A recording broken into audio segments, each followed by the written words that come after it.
Welcome to another episode of Women Investing in Women. Robin and I take great joy and pleasure week after week featuring amazing women who are leaning in to receive hope and leaning out to be of help. And it is this give and take that works side by side to make the world go around. And Women Investing in Women is all about building a community of powerful women who are grounded in their own presence and their power, and who lift each other up while they stand in their place of grace, with grace for themselves and grace for the women they are lifting up and being lifted by. And this, for us, is our personal mission by way of connecting women and empowering a community of women all around the world so that we can truly stand up and live our potential, and through us change the lives of our families and our society. So you are going to love the young lady we are going to be featuring today. Take it away, Robin. All right. I am so excited to have Laurie Stradling, and I know her as Laurie Jane because she is my niece. And her names come from my two older sisters, Laurie and Jane, or Jamie. And the reason why I wanted to have her on here is she is a wonderful example of a young woman, youngish woman, who has received mentoring from other women throughout her life. And she's also now paying it forward. So our program isn't only about women who are uplifting and helping other women. It's about younger women or even older women who have received uplift and strength and support from other women. And so I absolutely wanted to have Laurie Jane and Laurie on our program. And so Laurie, tell us who have been some of the mentors and what has been a little bit of the pathway through your life where you've been able to very overtly identify women mentors and supporters and inspirers in your life. Yeah, absolutely. Thank you. Thanks for having me on this show, Robin and Dr. Henry Cass, this chance that I get to be here. My first mentor would definitely have to be my mom, Robin's older sister. She is somebody who really was an inspiration to me because she was widowed young and suddenly at 52 years old, went back to school at 58 and graduated from law school at 61 and began a new career when she was about 62. And that to me it just is mind-boggling when I look back at it. I was there with her. That's the funny part. I started my first year of undergrad the first year that she started law school. So we were in the same town. We were going to the same university. And I knew how hard she worked. I knew how difficult it was. But watching her just lay aside the old life and pick up the new with such zeal and enthusiasm and reckless abandon to some extent was just incredible to me. I mean, so there's a story that's become family lore now that when she was trying to figure out how to write her application for law school, that she remembered a story that she had told to a friend of hers when she was describing a 3-week road trip that my parents took in an RV from southern Texas down to Guatemala and back up to Arizona. And she said, this was a very long trip, she said to her friend. And her friend said in Spanish, and I apologize, I don't have the Spanish in front of me. She said, that's not a trip, that's an odyssey. And she laughed and laughed about it. But when she sat down to write her essay to get into law school, she was like, that was an odyssey. That was then, this is now. This is another moment of audacity that I am bringing into my life of saying, it's just plain old audacious for me to be a 58-year-old widow of 8 children, have not worked full-time in decades, to then jump back into school and begin a new career in her 60s. It's just amazing to me and a little crazy, but mostly amazing. So I would say she was my first real strong, consistent mentor. And then after that, I had so many women who helped lay that path for me, where I had a real close friend.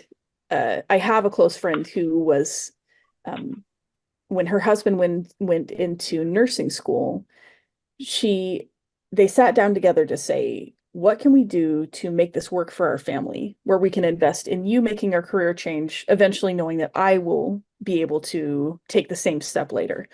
And so they just did all sorts of things that, again, with that audacity of saying, we don't care if this looks weird to other people, we're going to do it. And so they like converted their, they converted their shop in the backyard, which had a small mother-in-law apartment, to a 3-bedroom small house and rented out their main house. And then she took on work on the side, and it ended up working for them, and ran some small businesses on the side as well. And that she was one of the first women I saw who did not care at all what other people thought of her. She said, this works for us, so we're going to do it. And so for her, she's somebody who really stood out to me. And then over time, as I got into a space where I was going to get back into working full time, it was a really scary time for me, because while I had dabbled and freelanced and stuff, the idea of working full time, that someone would hire me, a stay-at-home mom with a 10-year employment gap, to do anything, was just, I couldn't fathom it.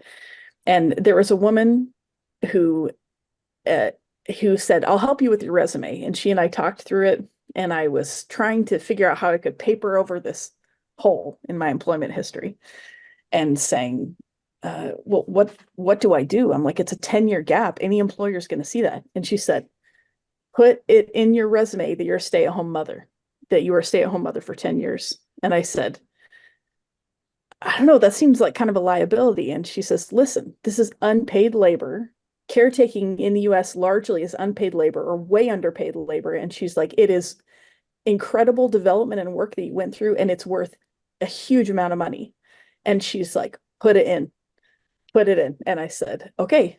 But I still pushed back, and I said, well, what if the company sees that as a liability and they don't want to hire me? And she said, you don't have to work for any organization that sees caretaking as a liability. Never. And I said, yes, ma'am. And I put it in my resume.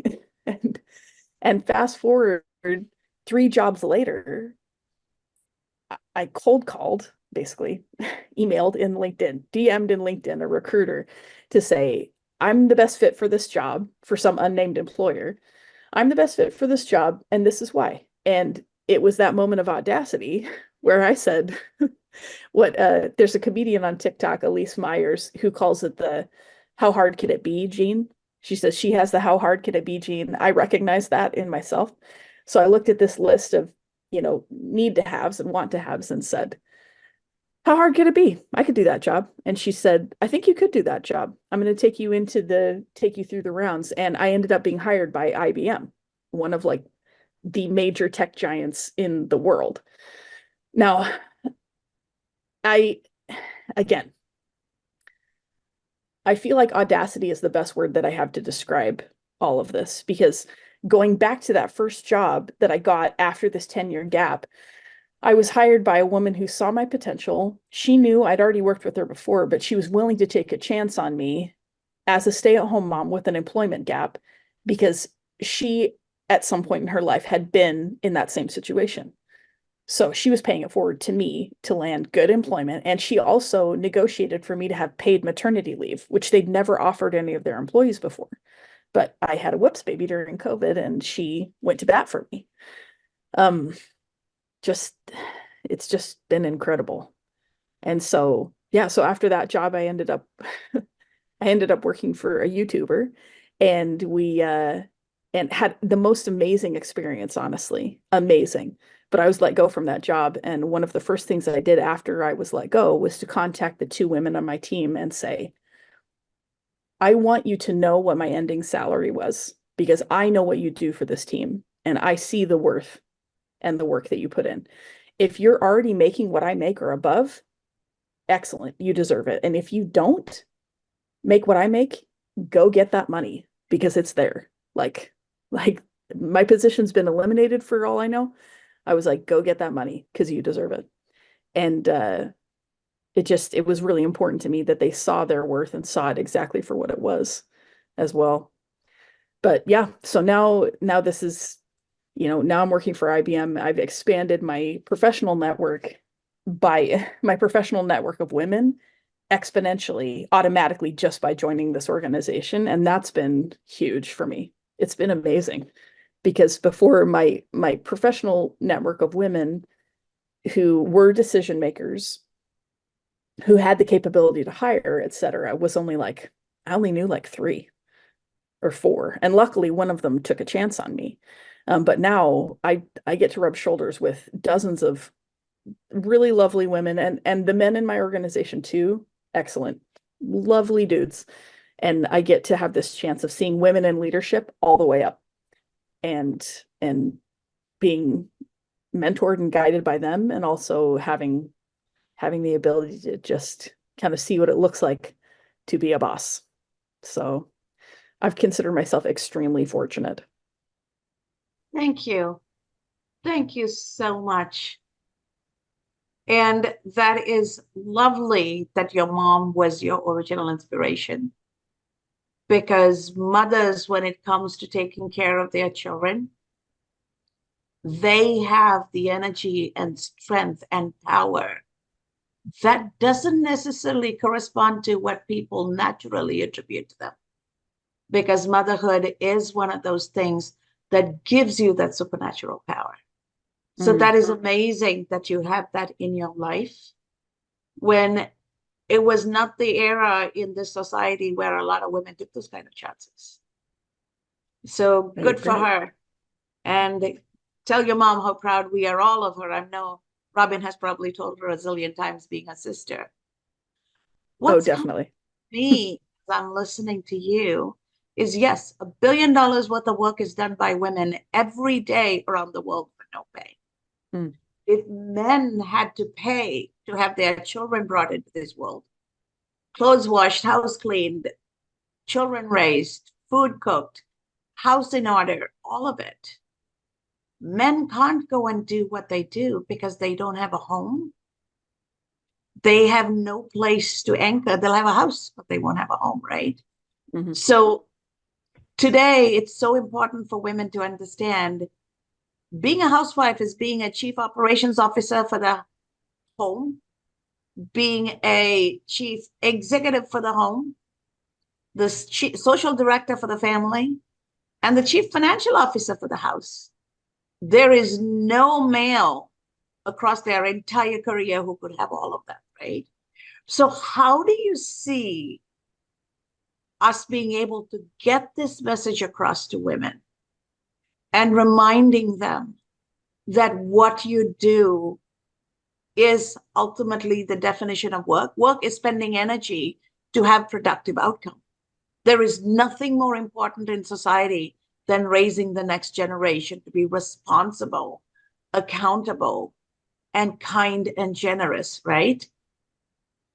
Where do you see, as a young person, us being able to get that message across to the rest of the world? Because a lot of women are choosing not to have children by making the choice of having a career. That's a great question, Cass.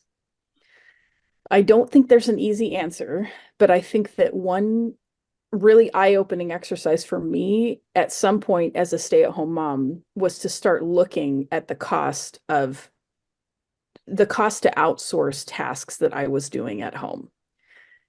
Just that people pay for everything, to have kids shuttled to and from school, live-in nannies, childcare outside of the home, cook and bottle washer and laundry, the whole bit. It's so expensive if you tried to outsource what one stay-at-home mom does. If you tried to outsource all the tasks together, it would completely financially drown a household. And so for me, I think part of it is saying your work has worth, period. The second that you flip a pancake, the second that you switch a load from washer to dryer, that is work, and it has worth. And to somebody somewhere, it has a dollar sign, it has a dollar value, it has currency attached to it. So I think it's really important for young women to know going in to adulthood in general that that, like you say, energy expended is work and that they deserve to be paid for what they do. I recognize that some houses operate on a one income household and that the gender roles are more, they're kind of more traditional in that way. I'm not trying to bag on households that are set up that way because that's how we were, my husband and I, for 10 years. But it's just so important for women to never say, I'm just a housewife, I'm just a mother, I'm just a caretaker. You can't talk down the labor that you do.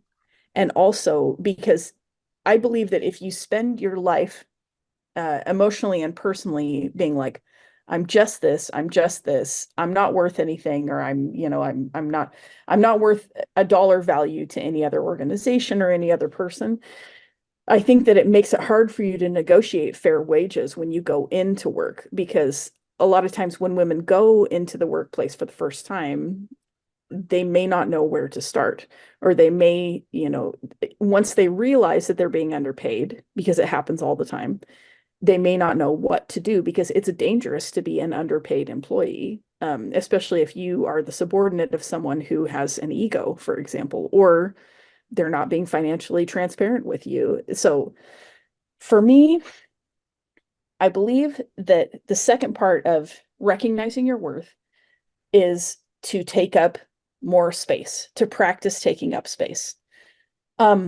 This is really easy for me to say as an extrovert. I say, take up space, go in, command the room, because that's literally my personality. Not everyone has the same personality, and thank God we don't all have extrovert personalities, because the world would be chaos and it would be burning constantly. But for me, it's teaching women to value their worth and recognize there's a dollar amount attached to it. And also, when it comes time to practice advocating for yourself, even in small ways, in saying no, and in saying, I don't want that, or in saying, I want more. And also knowing that the second that you begin practicing taking up space, there will be people sometimes close to you who are not going to like it, and they're going to get mad. And it's okay for them to be mad at you for taking up the space and for advocating for yourself and for saying no. But it's hard. It's hard to take up that space and to eke out that little square for yourself and say, this is only for me, or this is what I deserve, or this is what I want going forward. It's just crucial. I'm loving what you're saying. And I don't know if you will remember this, a bit of family lore, but my mother, so Laurie Jane's grandmother, she had lots of sayings, but one of my favorite sayings was, if you don't know what you're doing, act like you own the place. And I have used that multiple times. So as I'm listening to you, share beautifully about how women have helped you, the notion of taking up space. As you looked at your journey where you got your degree, and then you were a wonderful stay-at-home mom. I was a stay-at-home mom for 15 years. And how did you continue to build your skills so that even informally, so that when you did go into the workplace, you felt like, I have some skills that I can bring to the fore, and not only developing the skills, but knowing inside of you that you had the skills.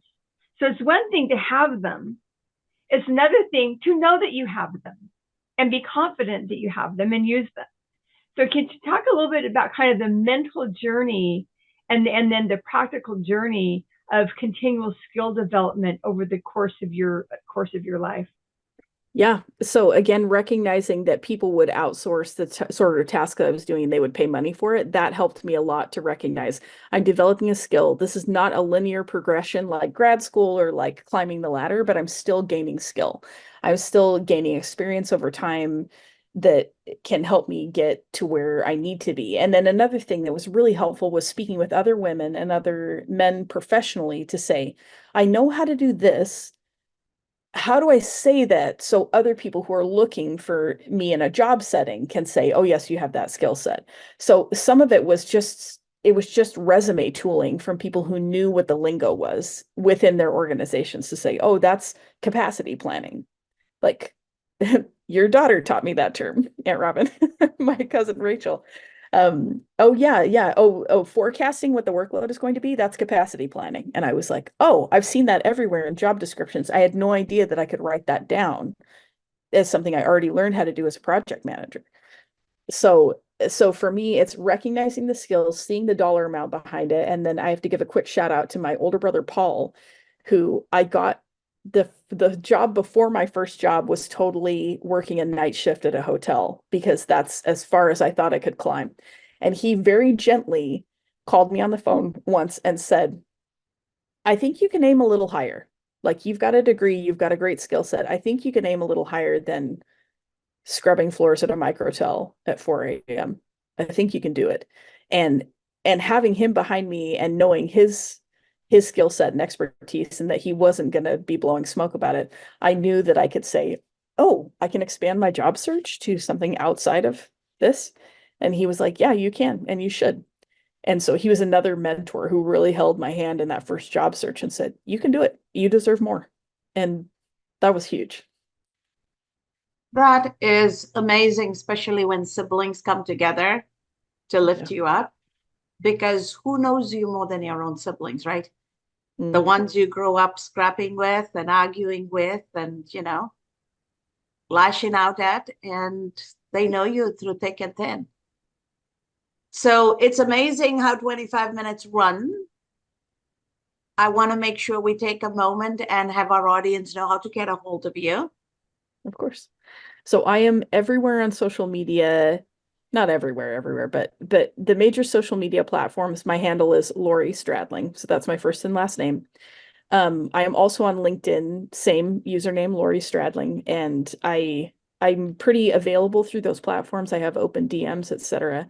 And I am really looking forward to making more connections as a result of this podcast because I have skills to offer, but also I just am interested in kind of seeing where other people are professionally and how they, especially other women, and how they navigate some of these challenges that we have in common. So I am delighted to hear from you. I promise.